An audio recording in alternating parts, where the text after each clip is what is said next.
하나님께 영광을 돌립니다. 5년 전에 미국 LPGA의 나비스코 대회라고 하는 데에서 우리나라 김인경 선수가 우승을 앞두고 있었죠.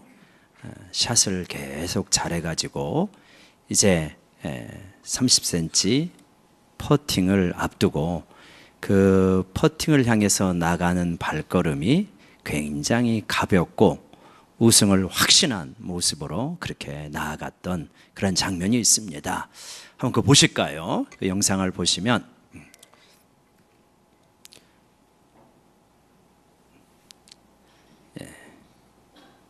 클릭을 해주시면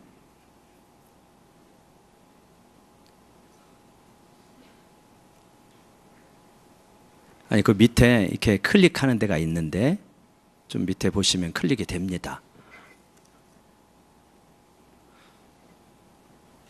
안 됩니까? 아쉽네요.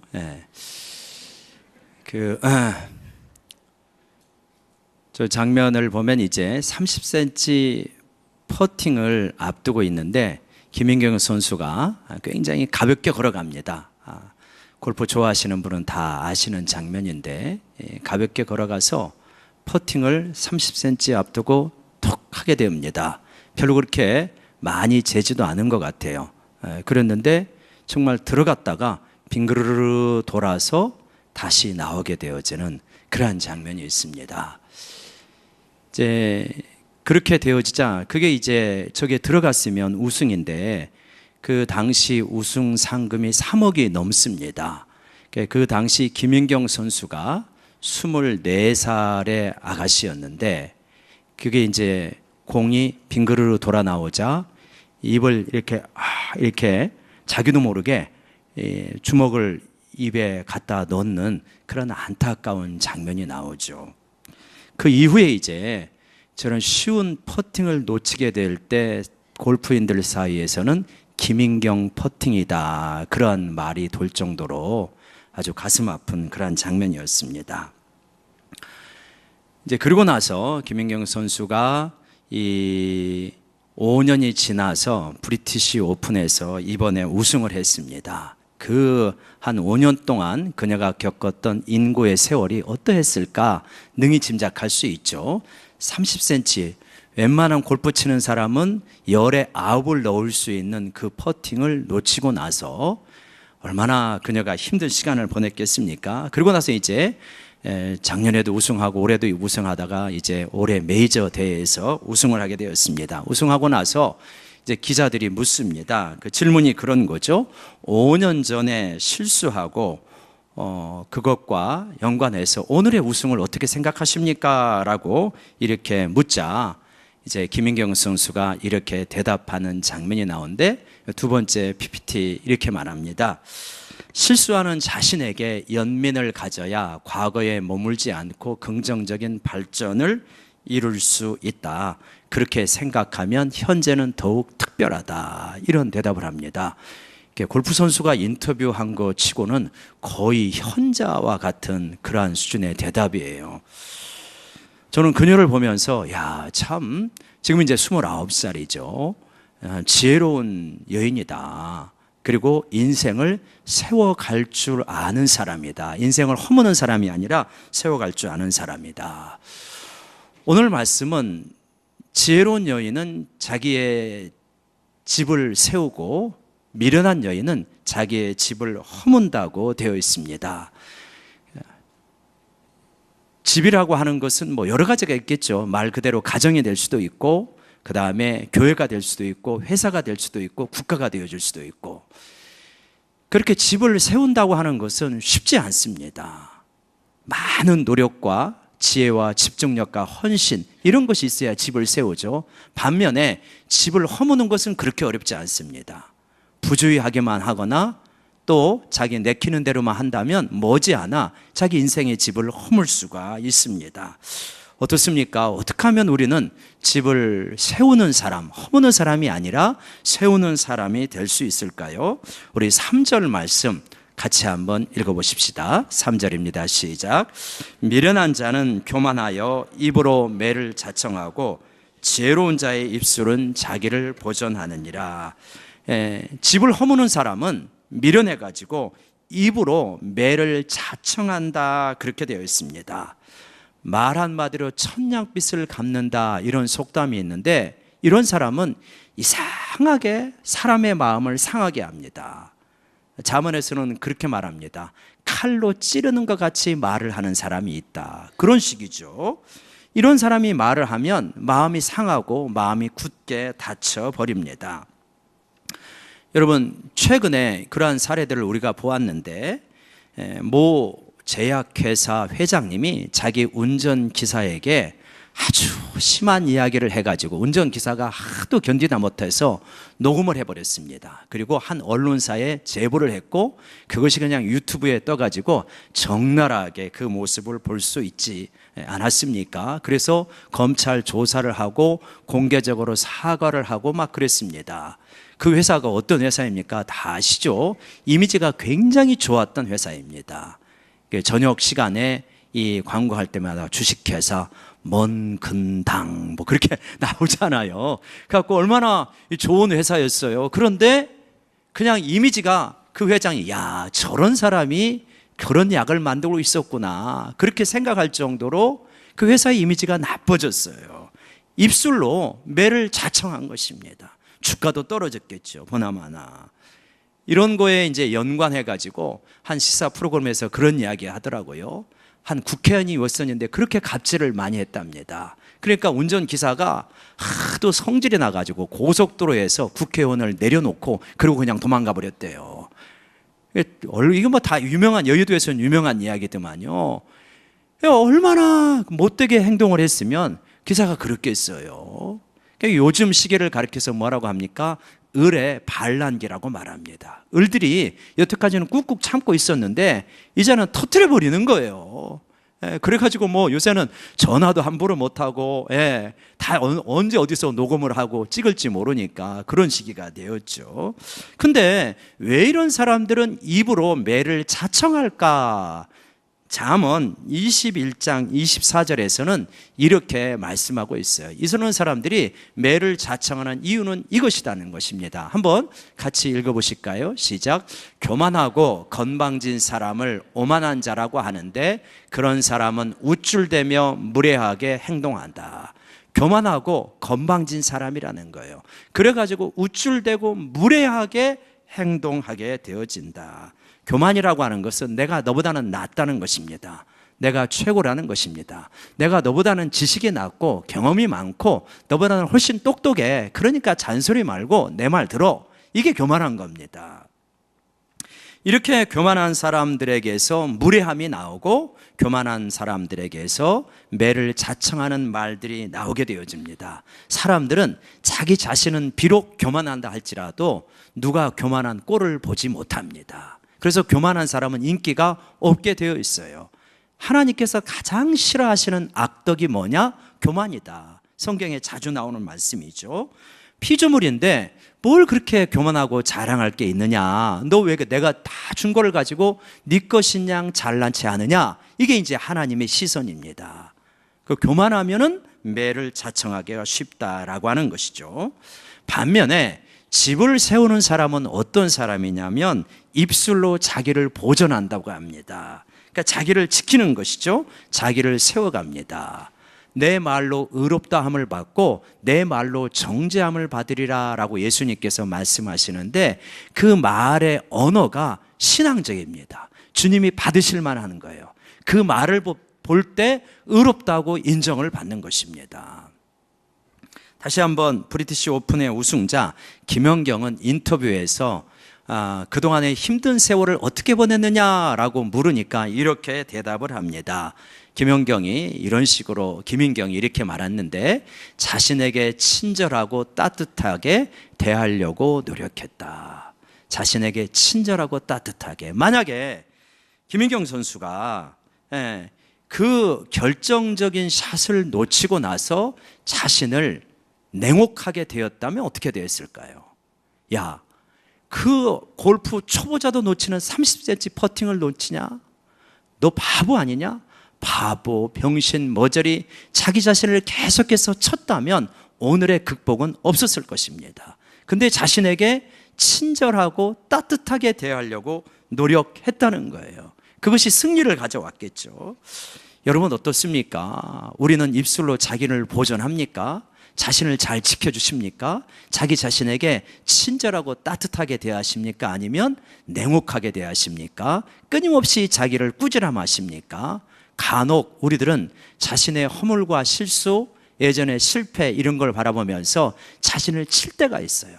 자신을 사정없이 칩니다. 자신을 많이 치면요, 일어서기가 힘듭니다. 지혜로운 사람, 자기 인생에 집을 세우는 사람은 어떤 사람이냐? 입술로 자기를 보존하는 사람. 실패는 어쩔 수 없는 것이고 죄를 지었던 것은 이미 지났다고 한다면 회개하고 주님의 사하심을 믿고 그리고 주님의 은총 아래서 자신을 따뜻하고 친절하게 잘 대해주실 때 우리는 우리 인생의 집을 세울 수 있게 되리라 믿습니다. 두 번째로 4절을 보면 멋진 경구가 나와 있습니다. 우리 4절 같이 한번 읽어볼까요? 시작. 소가 없으면 구유는 깨끗하려니와 소의 힘으로 얻는 것이 많으니라. 예, 소가 없으면 구유는 깨끗합니다. 청소할 일이 없죠. 근데 소가 있으면 할 일이 많아요. 염을 줘야죠, 구유 청소해야죠, 뭐 똥 싼 거 치워야 되죠. 할 일이 얼마나 많은지 모릅니다. 근데요, 우리 여성들에겐 죄송하지만 소도 이상합니다. 여자가요 끌고 가려고 하면요 이게 막 저항하라고 뿔로 받아버리려고 말을 안 들어요. 근데 어린 사내 녀석이 끌고 가려고 하면요 이놈아 그래가지고 끌고 가면요 소가 맥없이 끌려갑니다. 진짜 소도 웃을 일입니다. 소가 이렇게 사람 성차별을 해요. 그러니까 이 소가 말을 안 들으니까 맨날 구유 청소하고 그러니까 이 여인이 힘든 거예요. 그래가지고 에이 이놈의 소 없어졌으면 좋겠다라고 생각을 합니다. 근데 소 팔 기회가 있어요. 그러니까 얼싸구나 잘 됐구나 해가지고 소를 팔아버립니다. 소 팔아버리면 어떻게 될까요? 당장은 청소 안 해도 됩니다. 염을 안 썰어도 됩니다. 소죽 안 끓여도 되거든요. 일이 줄어들어요. 아이고 편하다. 그런데 얼마 동안요? 잠깐 동안, 잠시 동안만 편한 거예요. 이내 어떻게 됩니까? 소가 하던 일을 자기가 해야 되는 거예요. 훨씬 힘들어지는 겁니다. 여러분 우리 가운데 소 같은 게 있어요. 예를 들면 직장이 그렇습니다. 아유 회사 지겹다, 상사 고달프고 할 일 끝도 없고 에이 이놈의 소 팔아버릴까, 회사 그만둘까, 이런 것입니다. 직장이 그런 거예요. 자칫하면 교회도 그럴 수가 있어요. 아유 교회 생활 지겹다, 뭔 이렇게 하는 일은 많고 내야 될 거는 많고 이거 그냥 그만둬버릴까? 직장, 교회 생활 이런 거 그만두면요 잠깐 동안은 평안합니다. 상당한 자유도 느낍니다. 근데 어떻습니까? 소판과하고 비슷한 것입니다. 이내 너무나 무거운 짐들이 자기 자신에게 밀려온다는 걸 느낄 수밖에 없는 거예요. 미련한 사람은 소를 팔아버립니다. 당장의 편안함과 자유로움을 위하여. 그러나 지혜로운 사람은 소를 안 팝니다. 힘들어도 소를 통하여서 얻게 될 유익과 그 힘들을 바라보고 기다릴 수 있습니다.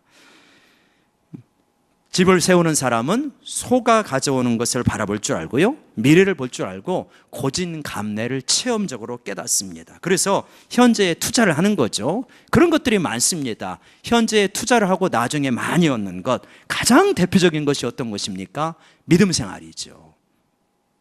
그리고 여러 가지가 있죠. 뭐 공부라든가 언어라든가 운동이라든가 저축이라든가 이런 것들은 다 지금 현재를 약간 희생하고 미래에서 귀한 것으로 얻게 되어지는 것입니다. 예배가 그렇지 않습니까? 굉장히 바쁜 사람, 할 일이 많은 사람은 아우 예배 드리는 거 꼭 일주일에 한 번 드려야 돼. 유럽에 가보니까 그 사람들이 1년에 몇 번 가던데 그렇게 하면 안 돼? 이게 어떤 겁니까? 이게 참 미련한 것입니다. 지혜로운 것 같아도 미련한 짓이다. 여러분, 하나님께서 오죽 잘하시면 너 일주일의 하루는 내 날로 뛰어나라. 안식일은 하나님의 날이에요. 주일은 주님의 날이에요. 이 날은 네가 나를 위하여서 예배드리는데 집중해라는 거예요. 이게 손해보는 것 같죠? 경쟁에서 뒤처지는 것 같죠? 아니라는 거예요. 하나님의 창조의 섭리가 이렇다는 거예요. 일주일의 하루는 하나님을 바라보면서 네가 살아가게 될 때, 네 삶의 우선순위를 정립하게 되어질 때, 그러할 때 삶이 제자리를 잡게 되어진다, 이런 것입니다. 스티븐 컵이라는 사람이 소중한 일을 먼저 해라, 그런 책을 썼죠. 거기 보면 이런 이야기가 나오죠. 인생은 네 가지 차원으로 구성되어 있다.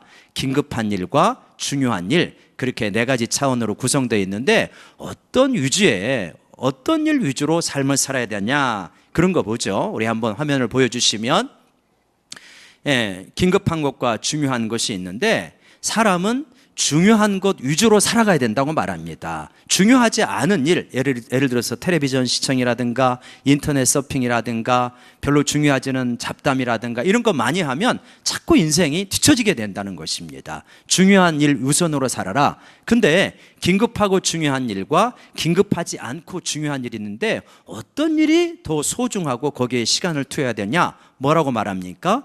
긴급하지 않지만 중요한 일, 거기에 시간을 우선적으로 투여해야 된다는 것입니다. 그게 무엇입니까? 신앙생활이요, 미래를 준비하는 훈련이요, 교육이요, 운동이요, 가족 간의 관계요, 소중한 어떤 기억들을 만드는 그런 일이라고 봐야 되겠죠.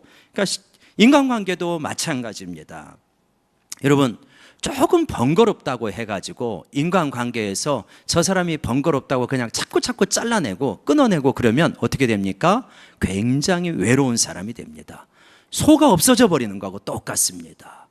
너무 맑은 물에는 물고기가 없다 그러잖아요.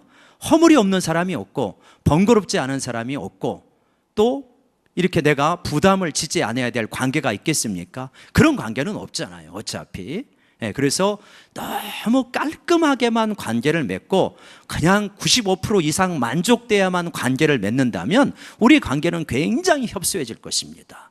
교회가 이런 사람 잘라내고 저런 사람 잘라내고 다 잘라내면 누가 남겠습니까? 예수님 한 분밖에 안 남겠죠. 예수님께서 얼마나 많이 기다리시고 인내하시고 품으시고 예수님에게 적대적인 사람은 예수님께서 배척하셨습니다. 그러나 연약한 사람은 다 품으셨죠. 우리가 그런 걸 보면서 인간관계에서도 소를 팔아버리는 것이 아니라 소의 힘을 내다볼 수 있는 그러한 지혜가 필요할 것입니다. 그러할 때 인생의 집을 세울 수 있다. 자, 9절 말씀, 우리 9절 말씀 같이 한번 읽어봅시다. 시작. 미련한 자는 죄를 심상히 여겨도 정직한 중에는 은혜가 있느니라. 우리 15절 말씀도 같이 한번 읽어봅시다. 시작.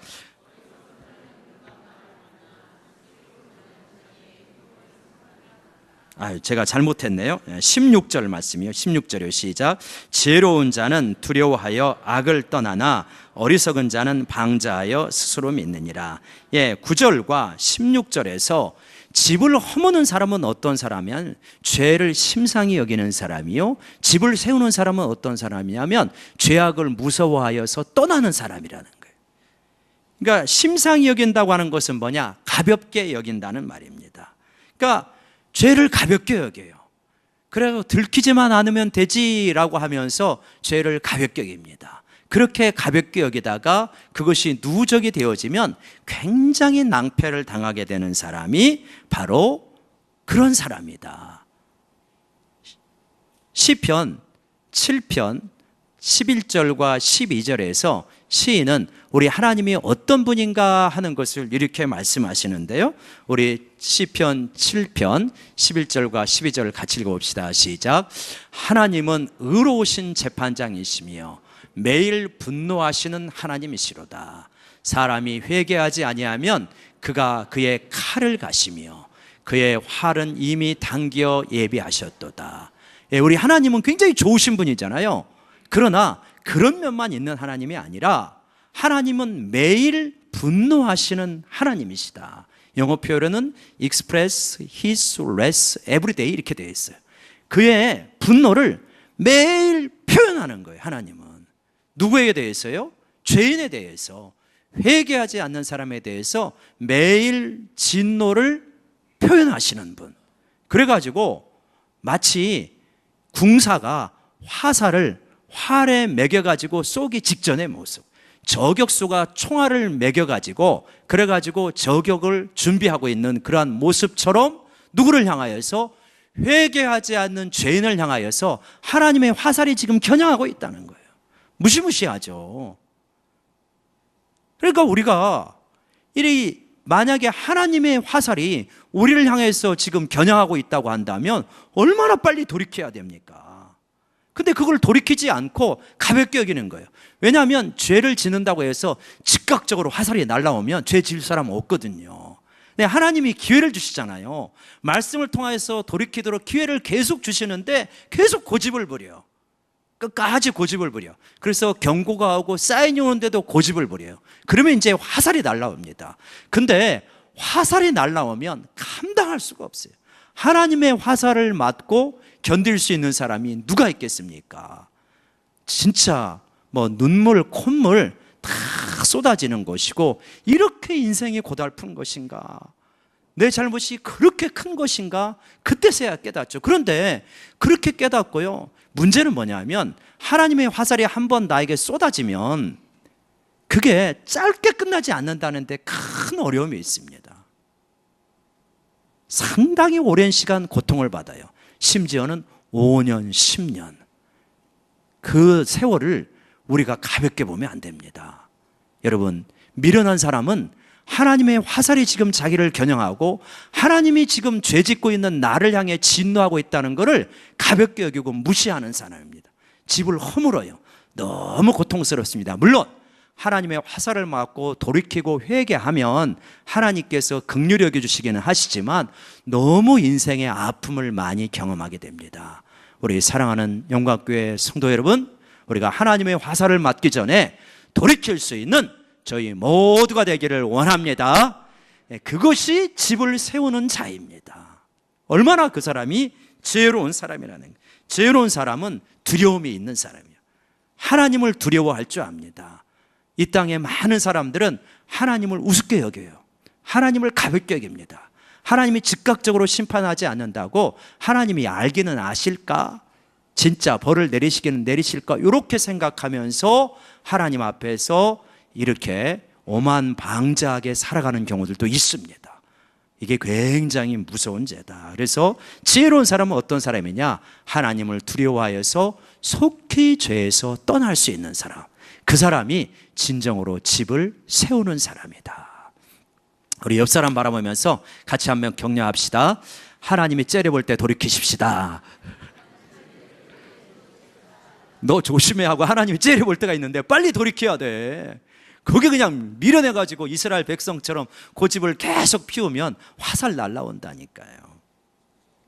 마지막으로 15절 말씀입니다. 우리 아까 읽었는데요, 다시 한번 읽어봅시다. 시작. 어리석은 자는 온갖 말을 믿으나 슬기로운 자는 자기의 행동을 삼가느니라. 어리석은 자는요, 온갖 말을 믿어요. 온갖 학설을, A라는 학설이 나오면 A라는 학설을, B라는 학설이 나오면 B라는 학설을 왔다 갔다. 어리석고 집을 허무는 사람이 되어버립니다. 여러분, 한 나라에 왕이 둘이면 어떻게 될까요? 그걸 뭐라고 하는지 아십니까? 우왕좌왕이라고 합니다. 우왕좌왕 왔다 갔다 하는 거예요. 여러분, 인터넷에, 유튜브에 얼마나 엉터리 학설이 많은지 몰라요. 저는 개인적으로는 프리메이슨 같은 거 믿어지지가 않아요. 인류의 역사를 어떻게 소수의 집단이 그렇게 다 좌우해왔다는 그런 음모론적인 시각을 어떻게 그렇게 쉽게 믿을 수 있겠습니까? 저 개인적으로는 그래요. 뭐 그런 이야기들이 얼마나 인터넷 유튜브에 많은지 몰라요. 텔레비전을 보면 그 식자라는 사람들이 나와서 강연을 하고 그러는데 그들이 말하는 것은 보편적인 경우가 드물어요. 굉장히 소수의 사람, 똑똑한 사람에게만 적용되는 경우들도 많아요. 근데 그거를 과도하게 일반화해가지고 다 하나에게 적용되는 것처럼 생각할 때도 많습니다. 그 분별이 약한 거죠. 지혜롭지 못하면 뭐냐? 이 소리에 들리면 그럴듯하면 거기로 가고 저기로 가고 귀가 팔랑귀라는 거예요.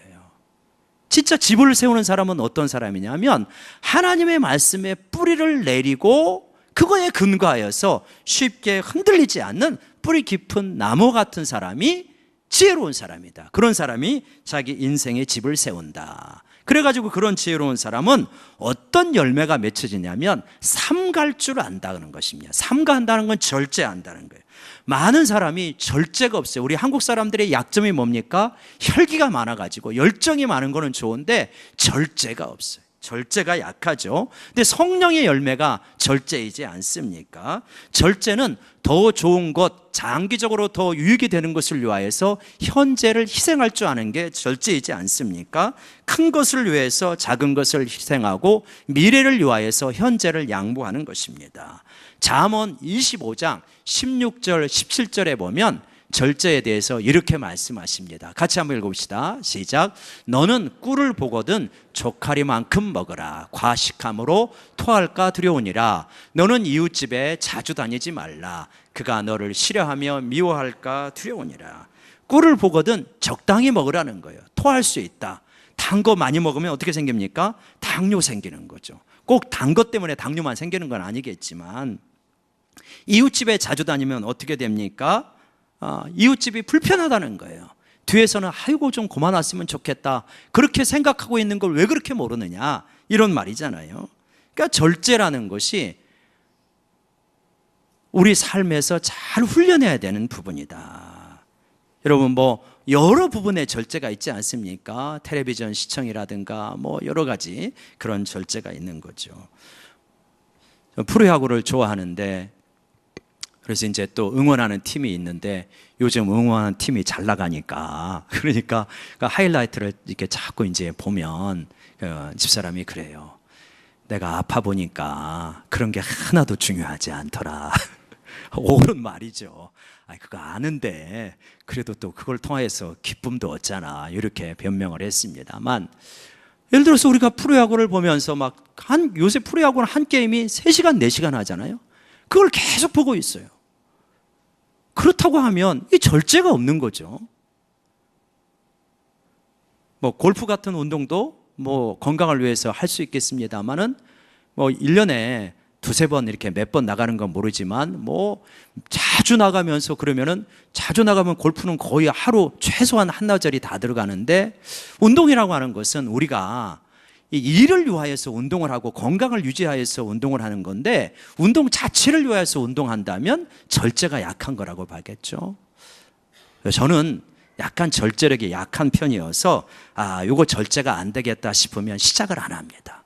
그게 오히려 더 지혜로운 일이다. 혹시 우리 성도님들 가운데도 나는 뭐가 좋은 것이 있으면 절제가 안 돼. 그러면 아예 시작하지 않는 지혜를 배우셨으면 좋지 않을까 그런 생각을 합니다. 아무튼 집을 세우는 사람은 어떤 사람이냐면 하나님의 말씀에 뿌리를 내릴 줄 알고 그거를 따라서 삼가하는 사람이 집을 세우는 사람이다. 여러분 마태복음 5장, 6장, 7장에 예수님께서 산상수훈을 말씀하시고 나서 결론적으로 말씀하시는 것이 있습니다. 인생에는 두 집이 있다. 반석 위에 세운 집과 모래 위에 세운 집이다. 홍수가 나고 파도가 밀려올 때 모래 위에 세운 집은 다 무너진다. 그러나 반석 위에 세운 집은 견고하게 있는 것이다.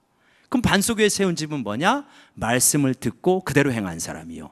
모래 위에 세운 집은 말씀을 듣고 감동은 받았는데 행하지 않는 사람이다. 여러분 어떻게 우리가 집을 세워야 될 것인가? 하나님의 말씀에 근거하고 그 말씀을 따라 순종하게 될 때 우리 인생의 집이 반석 위에 견고하게 세워질 줄로 믿습니다. 그래서 입으로 매를 자청하는 것이 아니라 입술로 자기를 보전하는 것이고 구유일이 번거롭다고 소를 파는 것이 아니라 소의 힘을 내다보고 그리고 소를 잘 돌보는 것이고 세 번째로 죄를 가볍게 여기는 것이 아니라 죄악을 무서워하여서 죄악으로 떠날 줄 알고 마지막으로 온갖 말을 믿고 따라가는 것이 아니라 하나님의 말씀에 뿌리를 내리고 그리고 삼가할 줄 아는 것 이렇게 되어질 때 우리 인생의 집을 반석 위에 견고하게 세울 줄로 믿습니다. 여러분 우리 인생 한 번밖에 못 삽니다. 여러 번 산다면 이렇게도 한번 시행착오도 해보고 저렇게도 한번 시행착오 해봐도 괜찮을 것 같아요. 그러나 한 번밖에 못 산다는 것이 너무 아쉬워요. 이번 힐링타임에 카페 쉐바라는 곳에 가가지고 이렇게 다 나누는 시간이 가졌어요. 근데 우리 인생의 경륜이 있는 우리 권사님들이 하시는 말이 다 그거예요.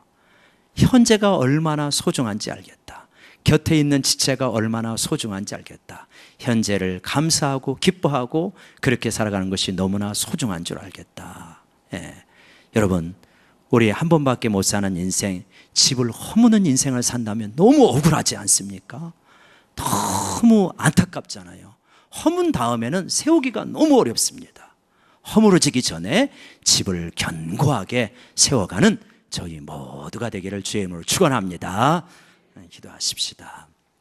하나님 아버지, 허물어가는 집을 세운다는 것은 얼마나 어려운 것인지요.